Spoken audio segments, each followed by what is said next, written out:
2, Tito capítulo 2, nós temos 37 minutos. Então, Tito capítulo 2, eu quero começar do capítulo 1, 15 em diante. Tito capítulo 1, 15 em diante. Eu vou ler o capítulo 2 quase todo, eu vou parar no 14, mas eu começo a ler do 1,15. Portanto, já está na tela, Tito 1, verso de número 15. Tá? Então, logo a gente comece. Vamos pedir que Deus nos ajude, que essa noite traga para a gente uma verdadeira renovação. Só falar mais uma pequena coisa antes de ler, já que está na tela. Nós sempre dizemos que um discípulo, ele tem uma caminhada, e ele tem uma caminhada formativa. Jesus está formando discípulos. Jesus disse, ide, façam discípulos de todas as nações, batizando no nome do Pai, do Filho e do Espírito Santo, e ensinando a guardar. Então, a gente ensina você a guardar essas coisas. Quais são os dois momentos essenciais para você? O momento do pequeno grupo e o momento da macro. Eu sei que tem muita gente que tem suas dificuldades, por isso assiste à distância. Não é o ideal. Mas eu queria pedir a todos os líderes, a gente sempre fala isso, e você que não é líder também. Lembre-se disso, você deve perguntar ao seu irmão, da sua conexão faltou. E aí, rapaz, não tive ontem, o que foi que houve? Não quero ser cobrado. Vai ser cobrado.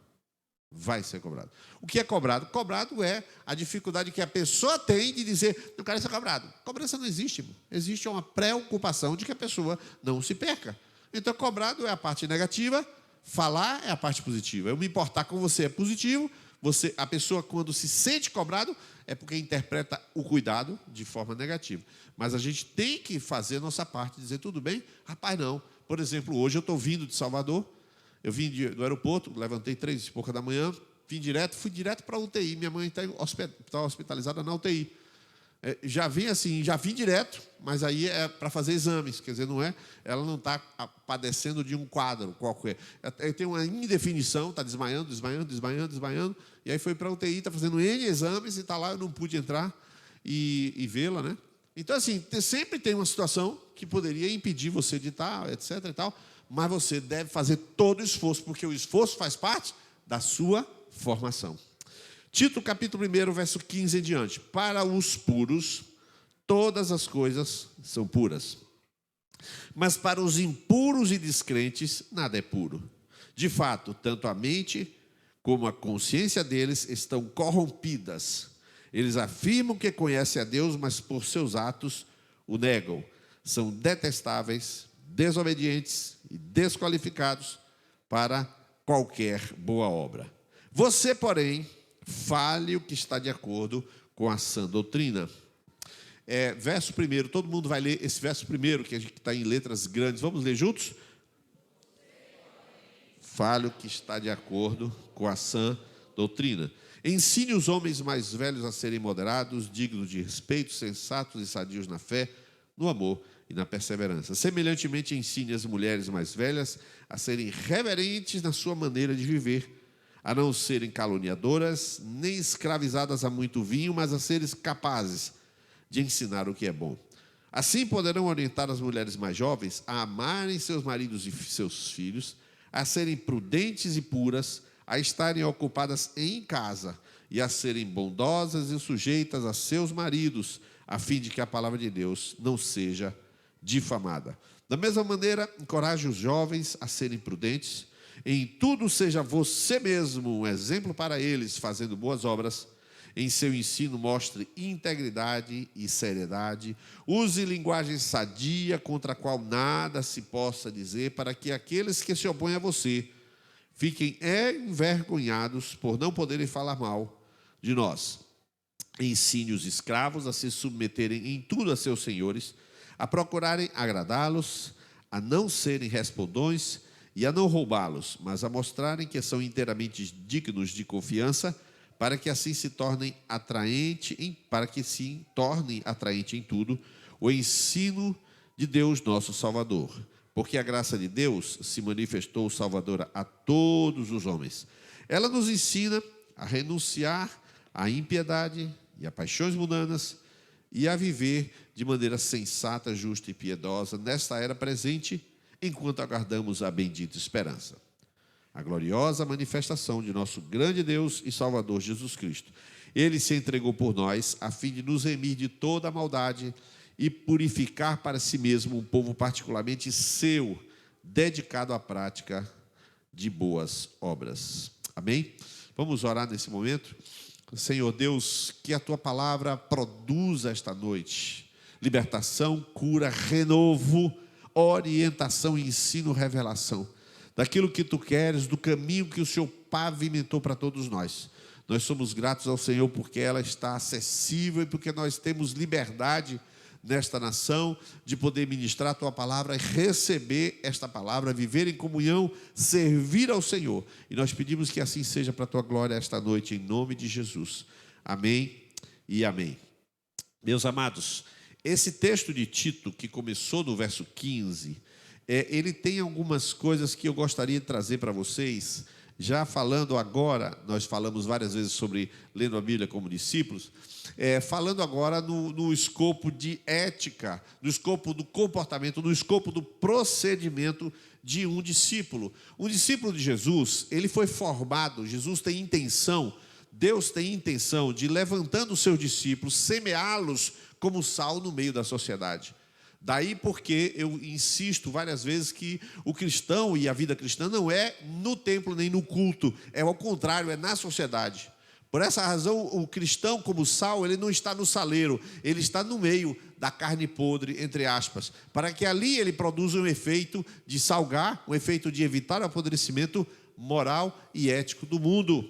Por exemplo, o texto de 2 Timóteo, capítulo 2, acho que é verso 8, diz assim: somente a um que eu detenho até que do meio seja tirado.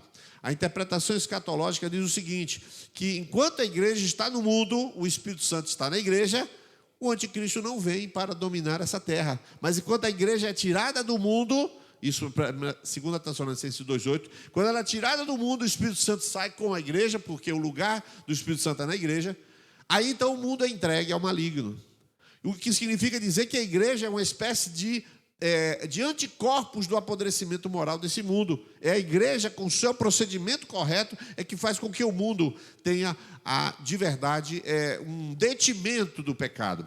Essa semana, quando eu estava lá em São Paulo, eu ouvi uma notícia, eu assisti o vídeo, e depois o vídeo continha a reportagem completa do que aconteceu no interior de São Paulo. No interior de São Paulo aconteceu de uns pais irem, e aí eu ouvi os pais ficarem muito preocupados, se procuraram na escola, e foram atrás de uma informação que dizia que o colégio aboliu os banheiros feminino e masculino. É um banheiro só para todas as crianças. Então, eles souberam como? Quando as crianças chegavam em casa e ficavam dizendo, o pinto do menininho, o pinto de não sei quem, falando do órgão sexual do colega. Aí os pais foram na escola e perguntaram o que foi que aconteceu. Aí a escola disse não, foram do conselho tutelar, porque foram perguntar, o conselho tutelar falou, não, a gente orientou com a escola, como é que vê? Aí ficou jogando um para lá, foi na escola e falou, não, o conselho tutelar autorizou. Isso aqui é uma política pedagógica de tolerância e de construção da identidade, da ideologia de gênero. As duas estavam mancomunadas, tanto o conselho tutelar quanto a direção da escola, e implantaram aquela política dentro da escola, e as crianças pequenas estavam tratando dessa maneira. Lá vem a igreja, lá vem se manifesta, e na hora que vem a notícia, aí surge o pastor, surge o irmão, surge o professor, surge o pai que é cristão, e ele começa a se posicionar. Eu estou falando aí de uma coisa pública, mas tem as coisas pessoais, das quais eu vou falar agora. Então a igreja, ela atua na sociedade de forma a salgar a sociedade, ser luz para a sociedade, senão ela apodrece. Se não fosse o protesto nosso, os cristãos, mais um exemplo, se os cristãos não sepultassem os mortos, nós teríamos corpos espalhados por toda a cidade. Por que motivo? Porque só os cristãos acreditam em ressurreição, ateu não acredita em ressurreição. Por que se sepulta um corpo? Por que se vai para um velório? Por que faz aquele ritual como é feito? Por que se guarda o corpo se todo mundo sabe que vai decompor? Porque se acredita na ressurreição. É só por isso. Por essa razão, o cristão, ele não utiliza o quê? O quê? Cremação. A inumação, que é o nome correto do sepultamento, o nome correto é inumação. Então você tem dois modos, cremação ou inumação. O sepultamento ou a inumação é um atestado de fé na ressurreição. Quem foi que inventou isso? Os cristãos. A partir da sociedade judaica, que também acreditava na ressurreição, antes mesmo de Jesus, e assim você vê que, de todo modo, a preservação dos cadáveres, o cuidado com as crianças, a relação do marido com a esposa e da esposa com o marido, tudo isso é fruto de quê? De uma verdade de Deus que está enxertada.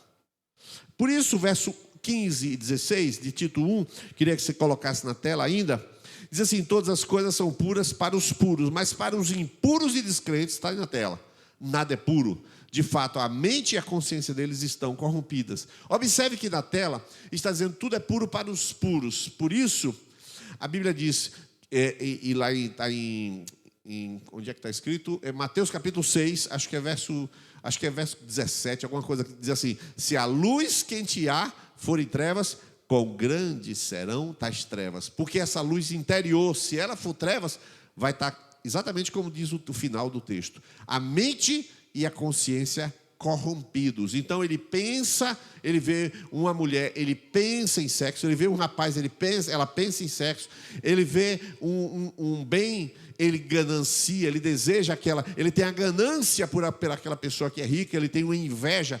Então, quando a mente e a consciência estão corrompidas, essas pessoas são impuras e descrentes.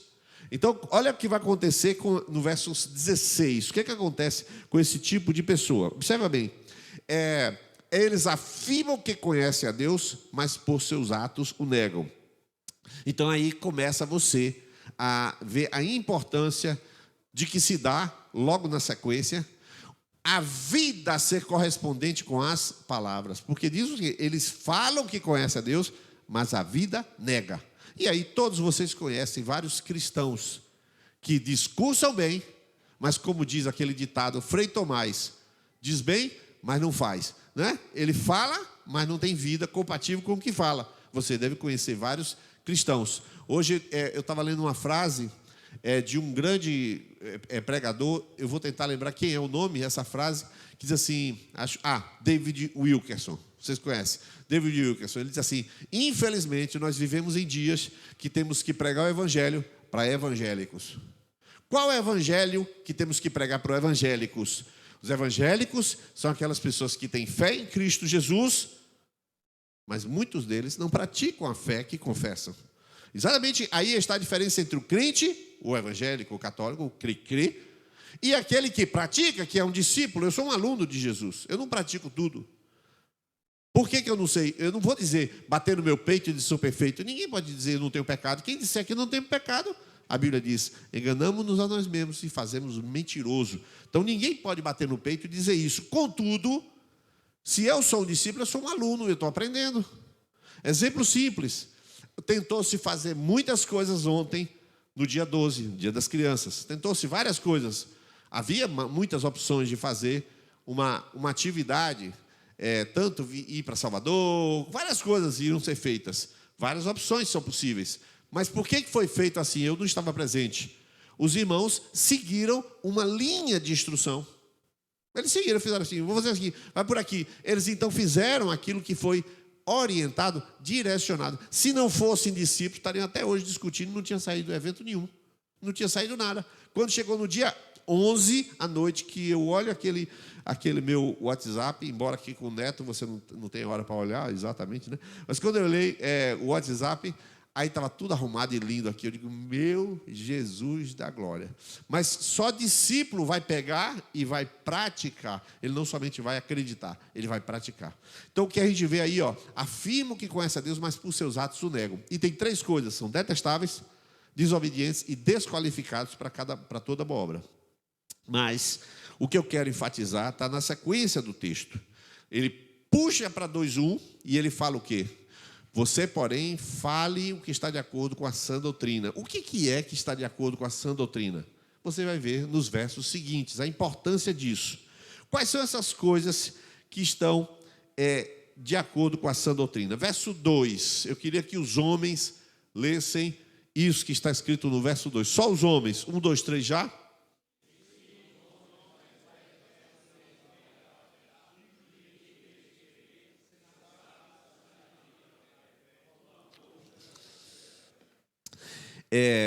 Eu não vou fazer isso assim de sopetão, mas eu poderia chamar aqui André Dória e falar: ô André Dória, me diga como é que faz para ensinar uma pessoa a ser sensato. Explica para mim como você ensinaria alguém a ser sensato. Mas o texto diz aqui: para ensinar a ser sensato. Eu vou ensinar uma pessoa a ser digno de respeito. É só comprar uma camisa da Lacoste e ele é digno de respeito. Não, se fosse fácil assim, hein? Não precisava nem crer em Jesus. Botava a Lacoste e estava pronto. Não é assim. Como é que você, Vene, ensinaria um discípulo da sua conexão a ser digno de respeito? Não é ser respeitoso e nem respeitador. É digno de respeito. Então, só observa, quando Tito vai pegar aquela palavra que Paulo manda para ele e diga: vá lá e ensine aos homens, quais são os qualificativos que cada homem tem que ter? Você que está sentado aqui, Bruno, está sentado ali, tem que ser moderado. Se eu disser a ele, seja moderado, não resolveu o problema. O negócio é ensinar a ser moderado, não é dizer seja moderado. Dizer a Carlos seja moderado não faz dele moderado. É preciso ensinar a ser moderado. Então, não é dizer, é ensinar. Você está vendo como é bem mais complexo? Mas observa, Tito recebeu essa missão de ensinar aos homens várias coisas. Ensinar aos homens mais velhos ser moderados, dignos de respeito, sensatos, sadios na fé, sadios no amor e na perseverança. Por exemplo, ensinar a não desistir. Ensinar o homem a não desistir. Ensinar o homem a crer e a sua fé ser sadia. Como é que a gente ensina essas coisas? Então, observa bem. Antes do verso 15 e 16, ele está falando que tem gente que é desobediente, reprovado e desqualificado. Não são puros de coração, porque a mente e a consciência estão corrompidos. Ou seja, o defeito está dentro. Está podre por dentro. Quem é que está podre por dentro? Aquele que não se converteu de verdade. Aquele que não entregou a sua vida ao Senhor de verdade, porque quando vem o ensino que Tito vai trazer, ele vai trazer um ensino de alto nível. Ele vai ensinar uma pessoa a ser digno de respeito. Então, o que é digno de respeito? É a forma como você trata as pessoas, a forma como você se apresenta, a forma... Então, você, Mateus, vai precisar olhar as pessoas, não só eu te dizer, mas eu te mostrar como é que é uma pessoa digna de respeito. Então, assim, existe um ensino bem complexo, mas é isso que a palavra de Deus diz para quem é puro. Tudo é puro para os puros. Então, este nível de crescimento, eu estou falando aqui só dos homens, só que agora tem o das mulheres. Eu queria que as mulheres lessem do verso 3 até o verso 5. Eles vão colocar na tela, as mulheres vão ler o verso 5. Então, os homens já têm várias coisas. Agora, as mulheres, 1, 2, 3, já. Ensine as mulheres mais velhas a não serem a muito vinho, o que é bom. Assim, amarem seus maridos, a serem e puras, a serem bondosas e sujeitas a seus maridos. Tito vai ensinar essas coisas, só cadê? Tito é casado? Não. Tito não é casado, Tito é solteiro. E ele tem que ensinar a essas mulheres a serem sujeitas a seus maridos. Ela tem que ensinar essas mulheres a tomar só um pouquinho de vinho, não tanto. Só uma tacinha, deixa a garrafa para outro dia. Não pode tomar a garrafa inteira de vez, tá? Ele está ensinando elas a serem prudentes. Ele está dizendo que as mais velhas vão ensinar as mais novas. Siméia vai ensinar a Karine. Siméia já tem um lastro. Tem que ensinar a Karine a ser boa dona de casa. Quer ver? Pessoas aqui que casam, eu estou falando Karine porque recente casou, né? Samara casou também. Elas precisam ser boas donas de casa. E o que é uma boa dona de casa? Eu poderia ensinar? Poderia. Mas o texto diz que as mais velhas vão ensinar, então Fernanda vai ensinar as mais novas a serem boas donas de casa. Observa, os puros e os impuros não conseguem captar essas coisas. Para eles, o que importa é, banda voou, vou para academia. Ah, não, aí se vira, tem uma comida aí, faça seu bife, esquente seu bife. Isso é ímpio que faz, é o reprovado que faz. É aquela pessoa que tem a mente corrompida, que faz de qualquer jeito. O evangelho não tem esse negócio de se vira esquente, não. Ela vai lá e ama o seu marido e cuida dele, e esquenta a comida dele e senta com ele para comer. Está escrito, é uma ética. Eu estou falando hoje de doutrina dogmática. Eu estou falando de ética. É a ética que vai fazer a diferença, você vai ver agora. Eu vou lhe mostrar isso no verso 5, 8 e 10. Tem 3 passagens que falam disso. Então, a primeira parte dos homens, depois vai ensinar as mulheres. Aí está falando, volta o verso 4 aí, só para a gente ver o que tem no verso 4 aí. Verso 3, volta o 3. Olha aqui, não caluniadoras. Eu não vou nem entrar na parte do vinho aqui, que tem umas irmãzinhas que comem água, né? Tem não, tá? Estou repreendido, estou brincando. Tem não, irmão. Tá brincadeira. Caluniadoras. O que é calúnia? Mas levantar é fofoca maldosa. Calúnia não é fofoca. Fofoca você pode falar para alguma pessoa uma coisa que não deveria ter falado. Mas calúnia é falar maldosamente, é mentir com intenção maligna. Eu não acredito que tenha, mas é preciso que mulher tenha cuidado, porque senão dizia isso para os homens. Os homens não podem ser caluniador, não tem esse negócio de ficar caluniando. A mulher, infelizmente, né, tem outro tipo de defeito. Né? Os homens têm um tipo de defeito de fabricação, a mulher tem outro. Está aí, escrito aí. Mas continua o texto. Verso 6. Diz assim, da mesma maneira, encoraja os homens a serem prudentes. Ok.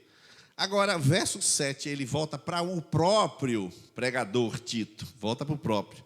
Agora, ele fala para ensinar e encorajar os jovens. Encorajar os jovens, não é ensinar tanto, é encorajar. Rapaz, você vai conseguir. Rapaz, você vai. Fique tranquilo, o Senhor está contigo. Estou encorajando. Agora, verso 8. Verso 8. 7. Em tudo seja você mesmo um exemplo para eles, fazendo boas obras. Em seu ensino mostre integridade, seriedade. Use linguagem sadia, contra a qual nada se pode dizer, contra aqueles que se opõem a você. Ok. Agora está virando para você, Tito. Você sabe como você vai ensinar? Seja exemplo. Então, irmãos, a última vez que eu estava aqui, acho que foi uma semana aqui, a outra semana, 15 dias, eu perguntei, quantos maridos entram de mão dada aqui com suas esposas? Eu perguntei isso aqui, não foi? Perguntei isso aí. Eu me preocupo com o que eu estou fazendo com minha esposa. Eu me importo. Eu faço o mesmo, o meu próprio zelo quanto aos meus atos. Porque eu tenho que ser exemplo e eu quero ser exemplo. Porque o evangelho não se aprende falando. O evangelho se aprende vendo. Você aprende doutrina ensinada. A doutrina foi ensinada, mas a doutrina entrou em mim e você quer saber como é uma pessoa moderada. Então você vai ter que ver um homem moderado para aprender o que é ser moderado. Uma boa parte das coisas que você aprende no evangelho, ele está impresso numa Bíblia de 2 pernas. Não é numa Bíblia de papel, é na Bíblia da perna. Tom de voz, maneira de falar. Como é que você lida com uma pessoa que está gritando, zangada, aborrecida? Como é que você faz com uma pessoa que está zangada, aborrecida, que está querendo se irritar? Como é que você faz? Como é que você lida com a pessoa? Assim. Existem maneiras de fazer, né? Cara de paisagem é uma delas, né? Mas eu vou falar essas coisas, fique tranquilo que nos próximos quintas-feiras eu vou ajudar você a lidar com esse tipo de gente que quer fazer de você o vaso sanitário, né? E descarregar tudo, né? Eu não vou dizer o quê, né? Mas descarregar aquilo que você sabe. E aí vem em cima de você. E você tem uma forma de lidar em que você é bíblico e é espiritual lidando com o problema dos outros. Você pode fazer isso e não pecar. Tranquilamente pode. Então tem uma forma bíblica de fazer isso. Então eu preciso fazer porque eu quero fazer, porque eu preciso ser exemplo de fazer. Falar só não resolve, porque você vai ter que viver essa experiência para que você perceba a prática daquilo. Então, eu estou mostrando hoje a você o quê? Uma ética, um comportamento cristão. E agora, o verso de número 9, que diz assim, ensine os escravos a se submeterem em tudo a seus senhores, a procurarem agradá-los, a não serem respondões, a não roubá-los, mas a mostrarem que são inteiramente dignos de confiança, para que assim tornem atraente em tudo o ensino de Deus, nosso Salvador. Preste atenção agora que eu vou te mostrar. Em 3 versículos que estão no texto, no final de 3 versículos, você vê como existe uma importância de mostrar o Evangelho com aquilo que você vai aprender e vai viver. Verso 5, no final do verso 5, olha o que tem escrito, Tito 2, 5. Eu queria que a igreja lesse a partir da palavra que está escrito, a fim. 1, 2, 3. De novo. Perfeito. Agora nós vamos para o verso de número 8. Então ele já deu instruções para várias pessoas, para os escravos, para ele mesmo, para os homens, para as mulheres, para os jovens. Mas no final do verso 8, ali está escrito para quê. Então a partir do para quê, a igreja vai ler agora. 1, 2, 3 já?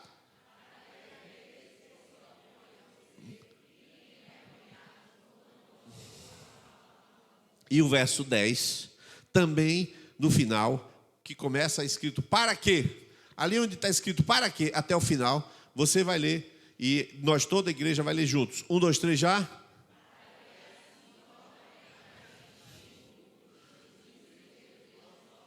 Observe bem o que está acontecendo. Na primeira parte do verso 5, diz, de forma negativa, para que a palavra não seja difamada.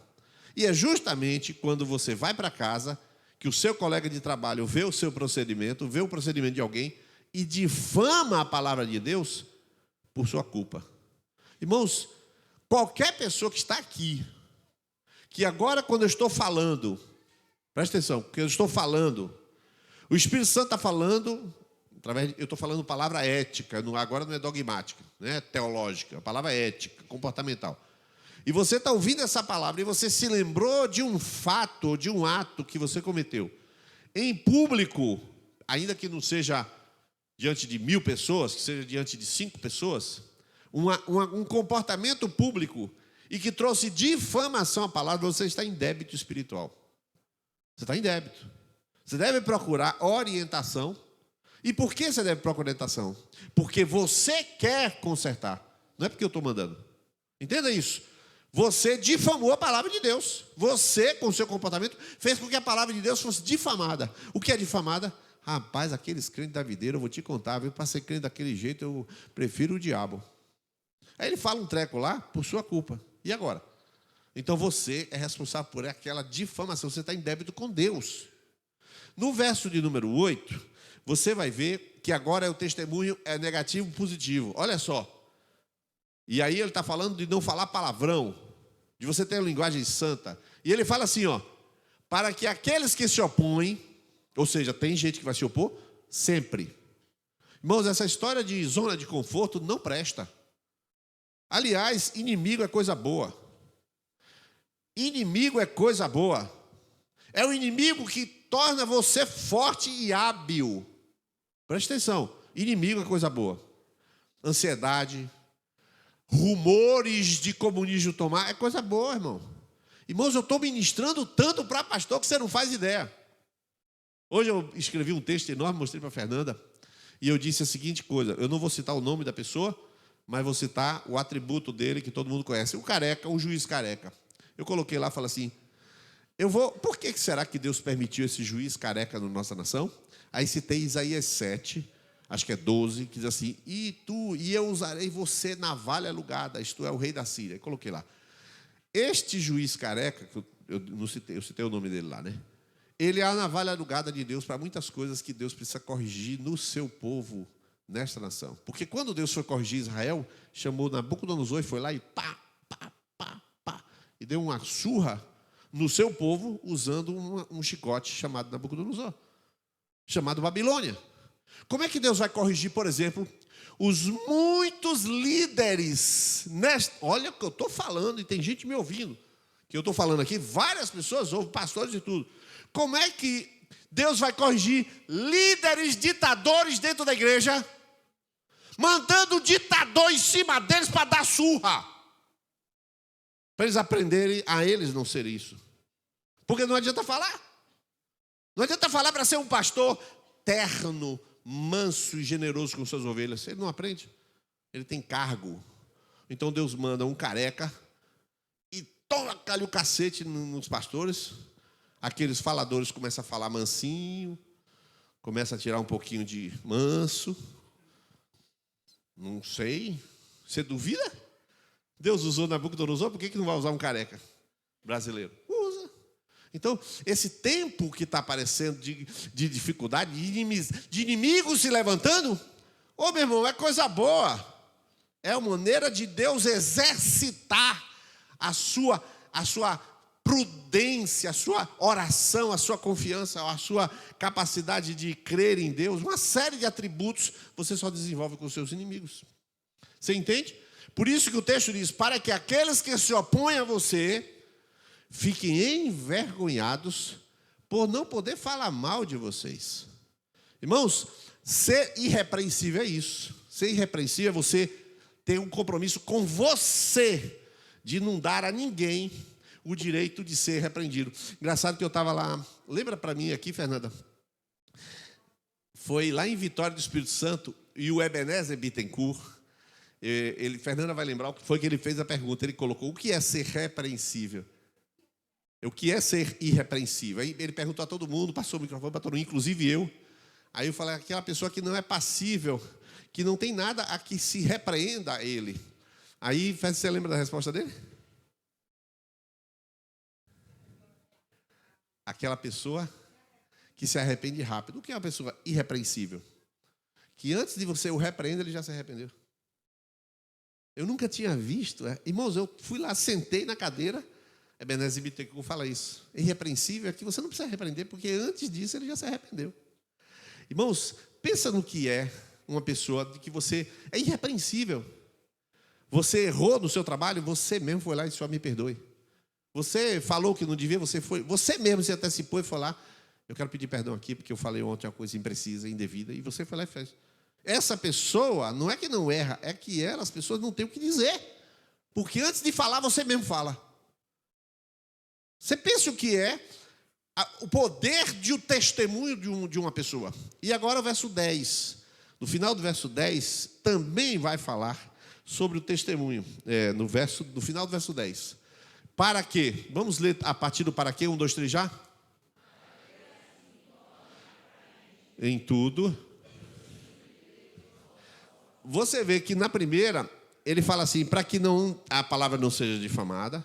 Na segunda, para que não tenha o que dizer de você. E a terceira é o contrário, para que as pessoas fiquem espantadas, maravilhadas, atraídas por aquele testemunho que você tem.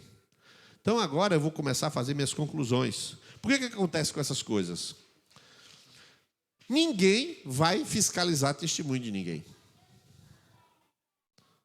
Tudo é puro para os puros, mas para os impuros, nada é puro, porque sua mente está corrompida. Como é que eu vou saber, como é que você vai saber, Noeli, se aquele discípulo, sei lá quem, Zenanda, sei lá, porque está ali, eu me lembrei. Como é que você vai saber se ela é pura ou impura? Pelo testemunho dela. E você vai estar fiscalizando? Quer dizer, é Zenanda que tem que olhar para a vida dela e ela zelar pela sua vida. Você fala, né, para ela, instrui na sã doutrina, igual a Tito, vira as costas e você vai cuidar de você fazer o zelo pela sã doutrina, que você tem que fazer. E a Zenanda vai fazer dela. Sempre será assim, sempre deve ser assim. A gente ajuda uns aos outros. Ninguém é dono da verdade no sentido de que eu sou o super-homem. Ninguém é assim, nem eu, nem ninguém. Só que todo mundo está em tempos diferentes e processos diferentes. Então, terminada essa palavra, Samara, de repente, né? Aí eu falei de ser bordão de casa, ela lembrou que deixou tudo bagunçado, a pia toda suja. Aí, de repente, né? Que Deus está falando agora. Aí, de repente, aí ela chega, entra no carro e fala assim, ô teu. Aí você chama ele de teu? Chama de teu. Deus está falando, Deus está falando. Deus está falando. Ô teu, me perdoe, a palavra falou claro para mim. Eu não vou fazer mais isso, não. Eu não vou deixar as coisas. Por quê? Porque está tudo certo, amor. Está tudo certo, amor. Tudo certo entre você e eu. Mas entre eu e Deus, não. As coisas são entre eu e Ele. Não é entre eu e você. Você me ama, me aceita como eu sou. Mas eu não aceito que as coisas sejam fora da palavra. Porque ela está preocupada com o quê? Que torna atraente o ensino de Deus. Irmãos, é por isso que a gente não pode viver policiando uns aos outros. A gente tem que viver ensinando uns aos outros e dando exemplo para o outro. Ou seja, ensinando ludicamente, testemunhalmente ensinando. Tratar com generosidade. A maneira de tratar, irmãos, eu vou falar isso tudo, está na Bíblia. A maneira como eu, que alguns me chamam de cabelo prateado, a maneira como o cabelo prateado fala com as pessoas é bíblica. Está escrito como é que eu devo falar. Já está escrito, eu vou lhe dar um versículo. Então, a maneira como eu me dirijo a você está escrito na Bíblia. Esta maneira que é bíblica, eu tenho que zelar. Porque eu estou ensinando, quando você olha, você nem sabe o que tem no versículo. Você não sabe, mas eu sei. Aí você olha o versículo, não, o versículo você não viu, mas você viu a minha vida e de repente um dia você lê, rapaz, ele faz isso, faço porque tem na Bíblia para fazer. E assim, uma mulher mais velha ensina mais nova do mesmo jeito. Chama a pessoa e fala, ó, é assim que faz, né? Para começar, para concluir, né? Falta um minuto. Algumas vezes eu estou junto com Fernanda e já recentemente mesmo, a gente visitou em alguns lugares assim, e recentemente uma pessoa, não sei se foi aqui em Feira ou foi aqui indo Miguel Camon, uma pessoa do interior falou, eu não esqueço, quando é que vai voltar aqueles entre amigas, aquelas transmissões, né? Quando é que vai voltar aqueles vídeos entre amigas? Eu não esqueço um daqueles que é da cama, da cama, ela não sabia dizer o tema, aí Fernanda, arrume sua cama. Né? Isso, arrume sua cama. Eu não esqueço, olha, é tão bom aqui, né? Ela falando um bocado de coisa. Ela não esqueceu, arrume sua cama. Irmãos, arrume sua cama. Arrume sua cama, é lá título de pregação. É porque ele, na verdade, é o título da vida que praticou aquilo que foi recebido. É o título, e foi o título, e ela se lembra daquilo. Então, é exatamente isso que eu queria trazer essa noite. Eu queria preparar o seu coração para que a gente comece a entrar num caminho de zelo por esta obediência. Porque, de todo modo, as pessoas, os vizinhos estão vendo. Vou terminar com o último exemplo. Alguém mora aqui em condomínio. Levanta assim quem mora em condomínio. Então, tem várias pessoas que moram em condomínio. Tá? Portanto, vou fazer uma pergunta a você. Levante a mão aqui quem mora em condomínio, que ouve as vozes do vizinho. Quero saber quem você ouve a voz do vizinho. Não precisa dizer o que você ouve, tá? Só precisa levantar. Você ouve a voz do vizinho? Ouve? A maioria, uma boa parte aqui não ouve a voz do vizinho, porque eu, por exemplo, não tenho vizinho que, de vez em quando, aparece uma bateria atrás da minha casa. Mas vozes eu nunca ouço. Mas vocês que ouvem as vozes dos vizinhos, eu quero dar uma notícia para vocês. Eles ouvem as suas vozes. Não sei se você tinha pensado nisso, entendeu? Então você ouve, então eles ouvem vocês. E uma pergunta bem simples: que altura de voz você fala com seus filhos, ou filho, ou com sua esposa, seu marido? Você acha que ele ouve? Você ouve a dele, como é que ele não ouve a sua?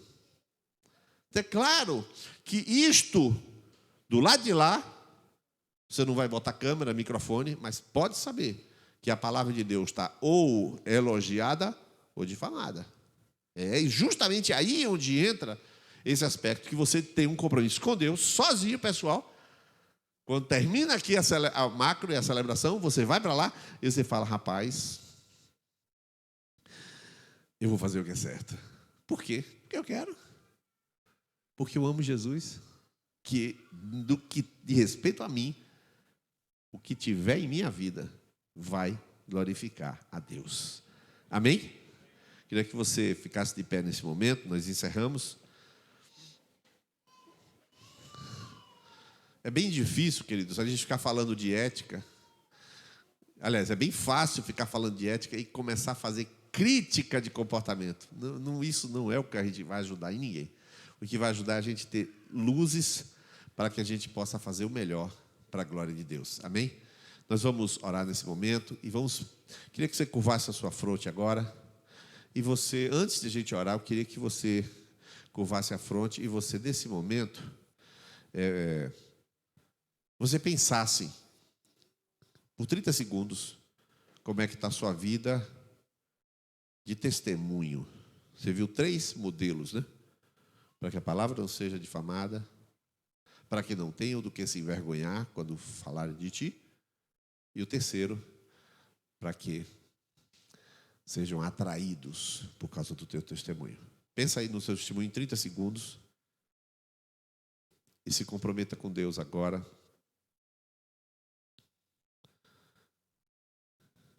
Com alguma coisa. O Espírito Santo falou alguma coisa com você. Se Ele falou que você tem honrado ao Senhor, você agradece ao Senhor e pede: Senhor, me ajude a ver o que eu não estou vendo. Os pontos cegos da minha vida, me ajude a vê-los. Aquilo que eu critico nos outros, provavelmente é o que eu tenho de defeito. Ajuda-me, Jesus. Faz essa oração aí. E eu vou orar por você. Jesus, nós temos aqui esta noite, Senhor, um desejo muito grande, Senhor, de que o evangelho que caiu neste coração, que caiu nesta terra que é nosso coração, ele frutifique. Ele frutifique para a glória do Senhor. Aquela palavra que um dia foi nos passada, que foi enxertada, ela se transforme em um testemunho saudável, Jesus. Eu peço que o Senhor tome cada desejo e cada coração aqui essa noite, Jesus. E que esses corações desejosos de dar um testemunho agradável, um testemunho compatível com esta atração de um Cristo que se revela nessas obras, nessas boas obras que foram proclamadas aqui, obras de caráter, obras de zelo, obras de obediência, obras de moderação, obras de cuidado, obras de amor, obras de equilíbrio, Senhor, como lemos aqui. Embora não explicamos, Senhor, que essas obras, esses frutos, Senhor, apareçam em testemunho para que os outros vejam e glorifiquem ao Pai que está nos céus. Eu peço isso, que a vida de cada um dos teus filhos seja digna do Evangelho. E é isso que eu oro em nome de Jesus. Amém e amém. Eu vou pedir hoje, numa exceção absoluta, que você se assente, que eu quero chamar aqui Bismarck, Isaíra e uma convidada muito especial. Eu acredito que ela está presente e o seu marido